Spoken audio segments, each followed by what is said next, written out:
තෙරුවන් සරණයි හැම දිනාටම ශ්‍රද්ධාවෙන් ප්‍රඥාව කරා ඔබ ගෙනියන සදහම් යාත්‍රාව නිර්වාණ තවත් පියවරක් සමගයි අද ඔබ එකතු වෙන්නේ. ඉතින් අද මාතෘකාව කරගන්නවා මේ බුදුවරු ආපු මග මේ භද්‍ර කල්පයේ සම්බන්ධයෙන් යම්කිසි අදහසක් අපි එකතු කරගත්තොත් හොඳයි කියලා. හරි. මෙහෙම පටන් ගමුකෝ. මේ අපිට ඇහෙන දෙයක් තමයි නිතරම වීඩියෝ YouTube වලින් පවා TV වලින් පවා ඇහෙන දෙයක් තියෙනවා. ඒ තමයි මේ බුදුහාමුදුරුවෝ ලංකාවේ පහළ වුණාද එහෙම නැත්නම් ඉන්දියාවේ පහළ වුණාද? මම මේවට උත්තර පසු කාලිනව ලබා දෙන්නම්. මම මේ දැන් මේ අපිට කතා කරන්න මාතෘකාවට අදාළ දේවල් ටිකක් චුට්ටක් එකතු කරගන්න හදන්නේ ඔයගලන්ට යම් කිසි දෙයක් තේරුම් ගන්න පුළුවන් වෙන්න.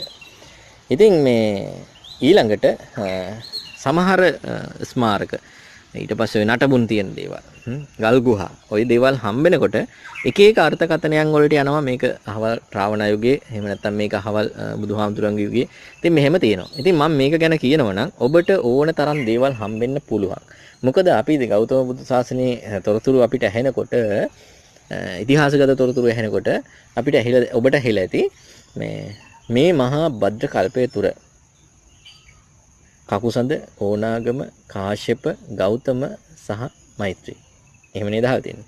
කකුසඳ ඕනාගම කාශ්‍යප ගෞතම සහ මෛත්‍රී කියන බුදුවරු 5 දෙනෙක් මේ භද්‍ර කල්පය තුරදී පහළ වීමට නියමිතයි. නියමිතයි කියලා කියන්නේ දැන් මේකට ගෞතම බුදු සාසනයේ අවසාන කාල සීමාව යන්නේ. එතකොට ඊළඟට මෛත්‍රී බෝසතාණෝ මේ ලෝක පහළ වෙනවයි කියන එක තමයි අපිට ඉතිහාසගත තොරතුරු වලින් මූලාශ්‍ර වලින් ඔබට දැනিলা ඇත්තේ.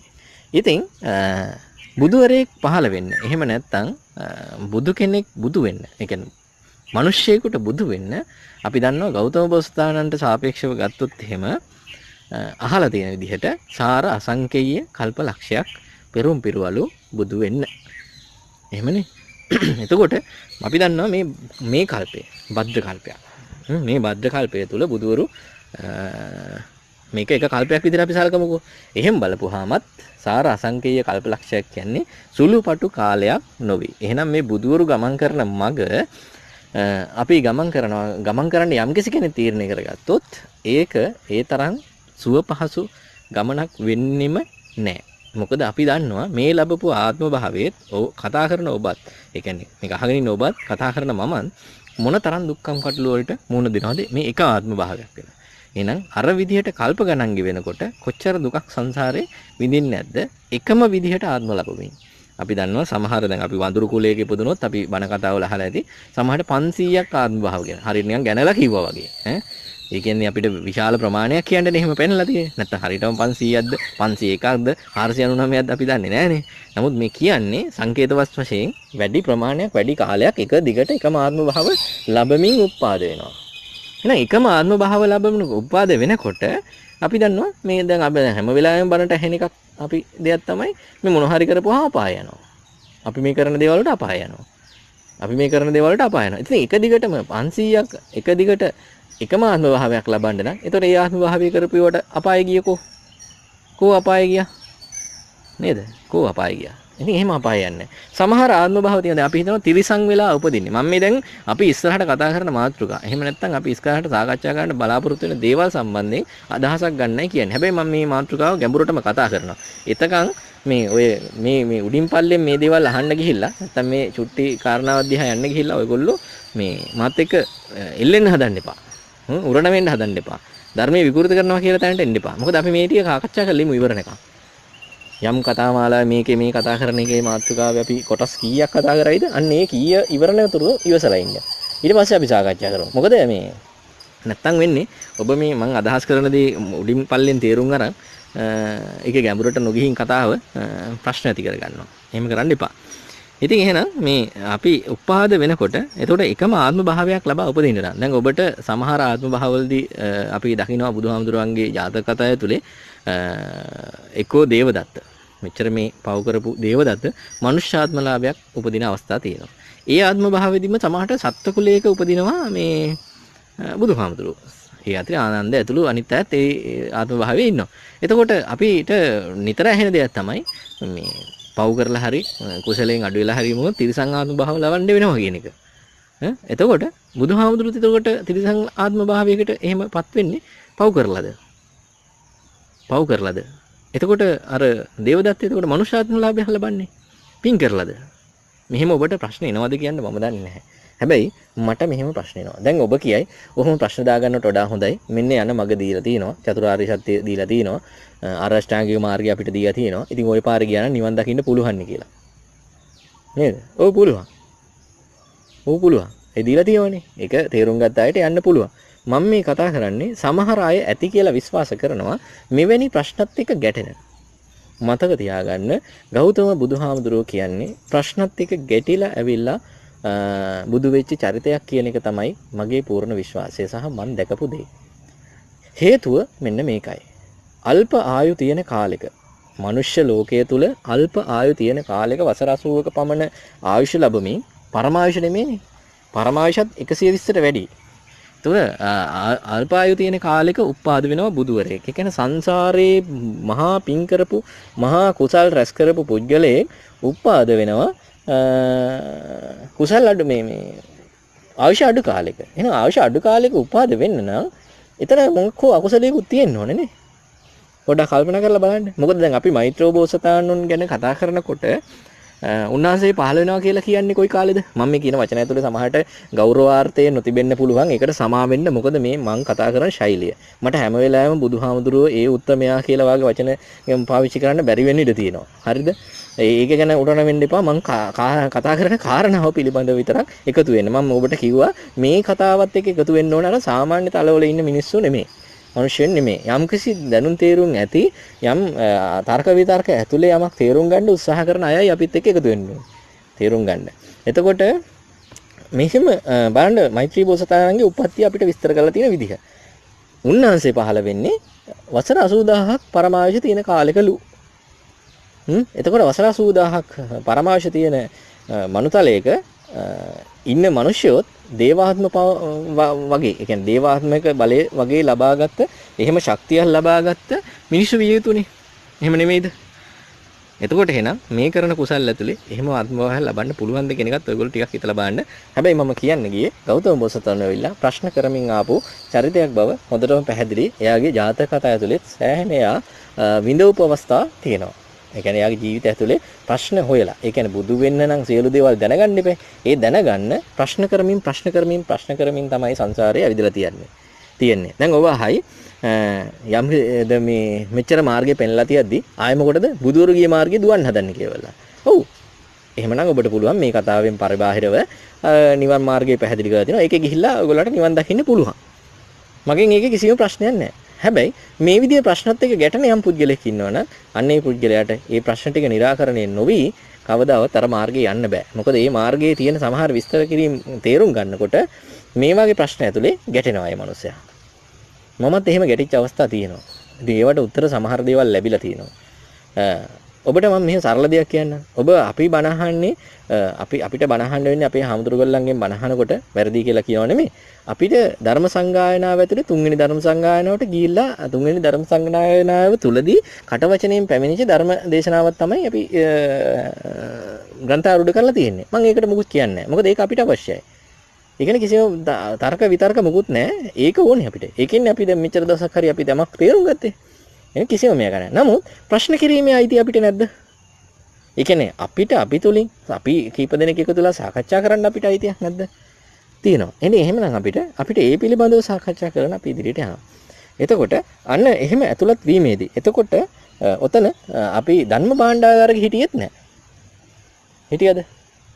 ධර්ම භාණ්ඩාගාරික හිටියා කියලා අපි අහලා නැහැ. ඒ කියන්නේ ආනන්ද හාමුදුරුවෝ තමයි ධර්මයේ සියලුම දේවල් මතක සටහනක් තිබුණේ. සියලුම ඩේටාබේස් එක අපි වචනෙන් කිව්වොත් උන්වහන්සේ හිටියා කියලා අපි අහලා තිබුණෙත් නැහැ. ඒතකොට මේක වැරදි කියලා කියන්නේ නෝ නෙමෙයි මම. මොකද මේකේ තියෙන කාරණා උත්තර විතරයි. ඒ ගැන කතා කරන්න දෙයක් නැහැ. කවුරුත් ඒ ගැන ප්‍රශ්න දාගන්න එපා. මම මේ කියනවා කියලා යම් ප්‍රශ්නයක් ගොඩනගන්න උත්සාහ කරන්නත් ඒවා මෙයා හදන්නේ මේ වෙනත් දෙයක් කියන්න කියලා. නැහැ.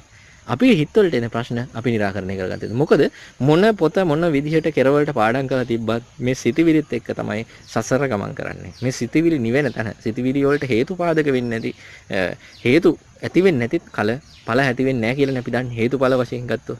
එතකොට මේ හේතු ඇති වෙන්නේ නැත්නම් හිත ඇතුලේ සිතවිලි වශයෙන් ඒකට පළ හට ගන්න නැති තැන දක්වා අපි ගමන් කරන්න වෙන්නේ මෙන්න මේ ප්‍රශ්න ටික ඇතුලේ. සමහර අය නම් වැඳගෙන සාදු කියන යනවා ඒගොල්ලෝ නිවන් දකි කියලා ඒගොල්ලෝ හිතාගෙන ඉන්නවා. හැබැයි ප්‍රශ්න අහලා බලපුවාම ප්‍රශ්න කෝටියක් හිත ඇතුලේ. ඉතින් හිත ඇතුලේ ප්‍රශ්න කෝටියක් කියලා කියන්නේ යම් යම් මොහොතවලදී ওই ප්‍රශ්නත් එක්ක ගැටෙනවා. ඒ ගැටෙන හැම මොහොතකදීම සංසාරේ නැවත සකස් වෙනවා. ඒක තමයි ස්වභාවය. එහෙනම් අපි මේක ලියාගෙන යන්නේ කොහෙන්ද? ලියන්න නම් අපිට ප්‍රශ්න කරන්නම සිද්ධ වෙනවා. එහෙම නැතුව දැක දැක සාදු සාදු කියන්න පුළුවන් කමක් නැහැ. හැබැයි දැකලා සාදු කියන්න පුළුවන් අය උපාද වෙයි මෛත්‍රී බෝසතාණන්ත් එක්ක. මොකද උන්වහන්සේ ආවේ සංසාරේ යම් කිසි දෙයක් විශාල වශයෙන් පූර්ණේ කරමින්. ඒකයි මම විශ්වාස කරන විදිහට 80000ක පමණ ආයුෂ ලැබමින් උන්වහන්සේ උපාද වෙන්නේ. ඒ කියන්නේ ඒ කාලෙක උපාද වෙන්නේ ඒ නිසයි කියන විශ්වාසය මට තියෙනවා. ඒ කියන්නේ මේ භද්‍ර කල්පයේ අවසාන බෝසතාණන් විදිහට සඳහන් කරලා තියෙන මෛත්‍රී බෝසතාණන් ගැනයි කිව්වේ. ඉතින් මෙහෙම ආපු කාලෙක මතක තියාගන්න මේ මහ පොළව මානසික මට්ටමින් දියුණු වෙන කාලවල් තියෙනවා, කාර්මික වශයෙන් තාක්ෂණික වශයෙන් දියුණු වෙන කාල සීමාවල් තියෙනවා. ඒ විදිහට සක්විති රජවරු පසේ බුදුවරු පහළ වෙමින් යනවා. අපි ඒක දන්නවා මේ පහළ වෙන්නේ මෙන්න මේ ඉන්දියාව සහ ශ්‍රී ලංකාව මේ ආශ්‍රිත කලාපවලයි සක්විති රජවරු සහ බුදුවරු ලෝකේ පහළ වෙන්නේ. ඒකට තර්ක විතර්ක අවශ්‍ය නැහැ. ඒ තමයි සත්‍යය. මේක බුදුවරු පහළ වෙන භූමියක්. මේ සමස්ත ප්‍රදේශය සක්විති රජවරු පහළ වෙන භූමියක්. මොකද සක්විති රජවරුයි බුදුවරුයි අතර එක වෙනසයි තියෙන්නේ. ඒ බුදු වීම සහ සක්විති රජ වීම කියන කාරණා දෙක පමණයි. අනිත් ශක්තියින් වශයෙන් ගත්තොත් ඒගොල්ලෝ ධාර්මිකයි. නමුත් එකක් භෞතිකයට අනිත් එක ලෝකෝත්තරයට. ඔතනයි වෙනස තියෙන්නේ කියලා මම විශ්වාස කරනවා. ඔබට ඕනේ තර්කයක්, ඕනේ කමෙන්ට් එකක් මේක යටින් දාන්න පුළුවන්. අපි ඒ ගැන සාකච්ඡා කරමු. මොකද අපිට තේරෙන විදිහට අපි සාකච්ඡා කරමු. අපිට වඩා දැනුම තියෙන අය බහූතරයක් ඉන්නවා. ඕනේ තරම් ඉන්නවා. ඒවට මමත් හිතුවා මගේ channel එක තුලදී එහෙම නැත්නම් මේ මම කරගෙන යන channel එක තුලදී කියන්නේ මොකද මේක තව අය කරන channel එකක්. නමුත් මම මේක channel එක තුලදී ඔබට තොරතුරු ලබා දෙන්නේ. ඉතින් මේක තුලදී මට කියන්නේ අපි සාකච්ඡා කරමු කියන විශ්වාසයක් කියන්නේ එහෙම දෙයක්, එහෙම හිතවිල්ලක් මට ඇති වෙන නිසායි මම මේ මාතෘකාව කතා කරන්නේ. ඉතින් මේ විදිහට අපිට කකුසඳ, කෝණාගම, කාශ්‍යප ඔය ආදී වශයෙන් බුදුවරු පහළ වෙමින් ආය නැවත මේ පරිසරයේ පිරිහෙමින් ඇවිල්ලා ගෞතම බෝසතාණන්ගේ අන්තිම ධර්මයේ මහ පොළොවේ ඇහෙන අන්තිම කාල සීමාවට දැන් අපි ළඟා වෙලා ඉන්නේ. ඒක මම පහුගිය කාල සීමාවේදී කිව්වා ධර්මයේ ස්ථාපිත වෙන්නයි මේ බොහෝ දේවල් සිදු වෙන්නේ කියලා. ඉතින් මෙන්න මේ කාලයට අපි මුණ දුන්නට පස්සේ හොඳින් තේරුම් ගත යුතු කාරණාවක් තමයි එහෙනම් අපිට නිර්වාණය හෝ මගඵල ලබන්න ලැබෙන ගෞතම බුද්ධ ශාසනයේ අවසාන කාල සීමාව බව. එහෙනම් අපි වැඩිපුර මේ දේවල් සාකච්ඡාවට බඳුන් කරාට කමක් නැහැ. මොකද ලෝකයේ තියෙන්නේ පුලුහාන් තරම් ඕලාරික දේවල්. අවිද්‍යාව. විද්‍යාව කියන්නේ මේ බෞද්ධ දර්ශනය තුල ගමන් කරපුවාම ඒකේ විස්තර කරලා තියෙන දේවල් සමයි විද්‍යාව විදිහට අපිට සලකන්න සිද්ධ වෙන්නේ.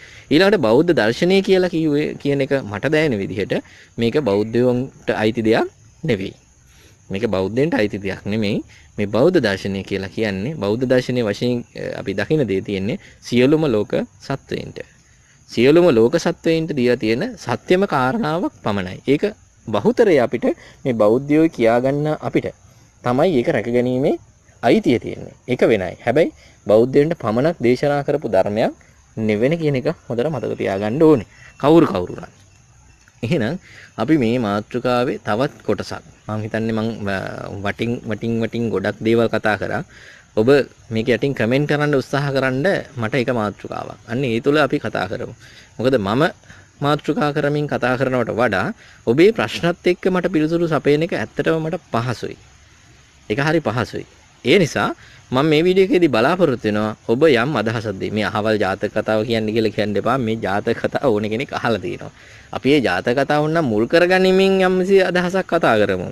මේ බණ පොතේ තියෙන දේවල් කතා කරන්න නෙමෙයි මම මේ මාතෘකාව ගත්තේ. මේ මාතෘකාව ගත්තේ අපේ හිත නිවා ගන්න. ඕනෑම කෙනෙකුට ප්‍රශ්න තියෙනවා.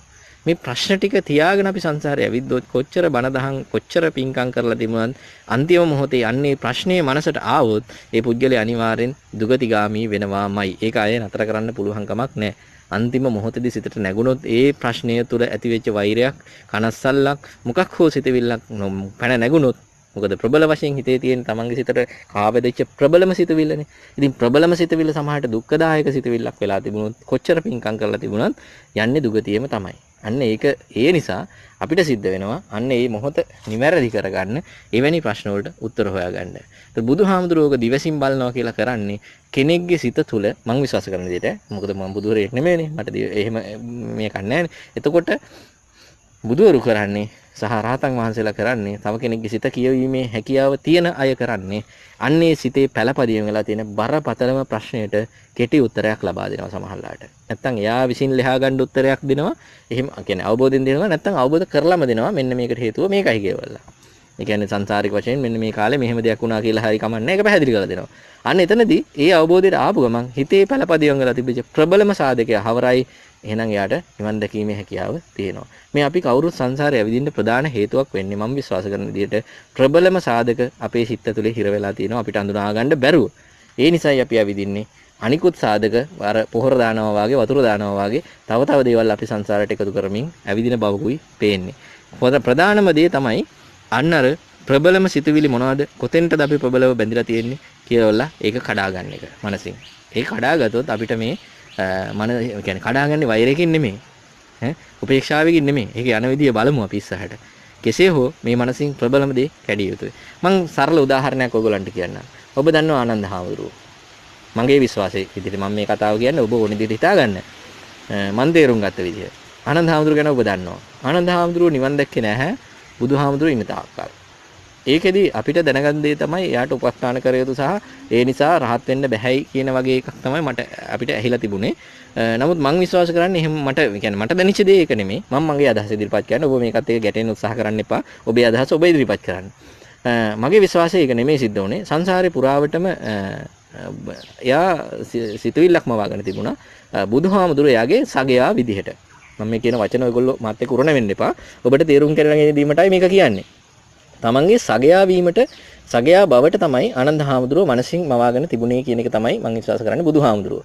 ඉතින් එතකොට බුදුහාමුදුරුවෝ දැන් බුදුහාමුදුරුවෝගේ සියලුම දර්ශනීය ධර්මය ආනන්ද හාමුදුරුවෝ දරාගෙන සිටියා නම් ආනන්ද හාමුදුරුවෝ සියලුම දේවල් දැනගෙන හිටියා නම් ඇයි නිවන් දැක්කේ නැත්තේ? ඇයි අපහසුනේ? මේ සාමාන්‍ය බණපදයක් දෙකක් අහන මිනිස්සුත් යමක් තේරුම් ගන්න නිවන් දකිනවා. ඇයි මෙයාට බැරි? ඒතර යා අකුසලයේදී හිටියේ නෑ අකුසලේ පූර්ණේ කරමින් හිටියේ. සියලුම ධර්ම කරුණු දන්නවා. අගේ ඉඳලා මුලේ ඉඳලා ළඟට සියල්ල කියන්න පුළුවන් කියලා තමයි අපි අහලා තියෙන්නේ ආනන්ද හාමුදුරුවන්ට. බුදුහාමුදුරුවෝ දේශනා කරපු සමහර දේවල් බුදුහාමුදුරුවන්ටත් අමතක වෙන අවස්ථා තියෙනවා කියලා අපි අහලා තියෙනවා. ඒ කියන්නේ සමස්ත කාරණේ මොකද්ද කියන. ඒතර මම එදා සම්පූර්ණයෙන් කියේ මොකද්ද කියලා අහන්නේ සමහරට ආනන්ද හාමුදුරුවෝයින් කියලා අපි අහලා තියෙනවා. ඉතින් එතකොට ඇයි නිවන් දැක්කේ නැත්තේ? නිවන් දකින්න නැති වෙන්න හේතුව තමයි සිත ප්‍රධාන වශයෙන් සංසාරයට බැඳී තිබීම. සංසාරය මම විශ්වාස කරන විදිහට සංසාරයට බැඳිලා තිබුණේ වෙන මුකුත් හේතුවක් නෙමේ. ආනන්ද හාමුදුරුවෝ බුදුහාමුදුරුවන් කියන සංකල්පයේ ඒ කියන්නේ ඒ සිතවිල්ලට බැඳිලා තිබුණා. ඒතකොට බුදුහාමුදුරුවෝත් ඒ පිළිබඳව බණ දේශනා කරන්න ගියේ නෑ ආනන්ද හාමුදුරුවන්ට අනිත් අයට බණ දේශනා කෙරුවට. මොකද තමන් ගන්න ඉන්න ගාව ඉන්න මිනිස්සු නිවන් දැකලා නැහැ. හැබැයි අනිත් අය මිනිස්සු බණපදයකින් නිවන් දකිනවා. ඒ ගැන බුදුහාමුදුරුවෝ කනස්සල්ලටපත් උනේත් නෑ, ගණන් ගත්තෙත් නෑ. නිහඬව එයාගේ ගමන ගියා. ඇයි බුදුහාමුදුරුවෝ දිවසින් දකිනවා මම විශ්වාස කරන විදිහට. එයා දිවසින් දකින්නේ මොකක්ද බුදුහාමුදුරුවෝ? තමන් සංසාරයෙන් අත මිදිච්ච දවසට, ඒ කියන්නේ තමන් මිය ගිය දවසට, එහෙම නැත්නම් පරිනිර්වාණය සම්බුද්ධ පරිනිර්වාණය සිද්ධ වෙච්ච දවසට අනිවාර්යෙන් ආනන්ද හාමුදුරුවෝ නිවන් දකිනවා. ඇයි ඒ? මොකද ආනන්ද හාමුදුරුවන්ට එදාට තේරෙනවා තමන් ගාව හිටපු සගයා දැන් නැති බව. එහෙනම් තමන්ගේ අර සිතවිල්ල සංසාර ගසේ හදාගත්ත සිතවිල්ල අන්න එදාට බිඳෙනවා. බිඳුනහම එයාගේ සිතේ කිසිම දෙයක් නැහැ. ඊළඟට හටගන්න දේවල් නැති තැනදී එයා අර අෂ්ටාංග මාර්ගය ඇතුළේ මේ මාර්ගයේ නිවැරදිව ගමන් කිරීම තුළදී එයාට අවසාන ප්‍රතිඵලයට ළඟා වෙන්න පුළුවන් වුණා කියන විශ්වාසයයි මට තියෙන්නේ. මෙන්න මේ වාගේ අවස්ථා සමහරට අපිට මේ කතා මාලාව තුළදී සාකච්ඡා කරන්න අවස්ථාව තියෙයි. ඔබේ අදහස මට කමෙන්ට් කරන්න. මොකද මම මේ වාගේ කරුණු දිගට කතා කරන්න යනවද නැද්ද කියන එක පිළිබඳව මට අදහසක් ගන්න කතා කරන්න. ඕලාරික වෙන්න එපා. අපි එකතු වෙලා යමක් කතා කරමු. එහෙනම් අදට සමුගන්න මම අදහසකුයි ඉදිරිපත් කරේ. ඔබ දහන ප්‍රශ්න ඇතුලේ මම මින් ඉදිරියට කතා කරන්න බලාපොරොත්තු වෙනවා. එහෙනම් හැමදිනාටම තෙරුවන් සරණයි කියලා අදට ඔබෙන් සමු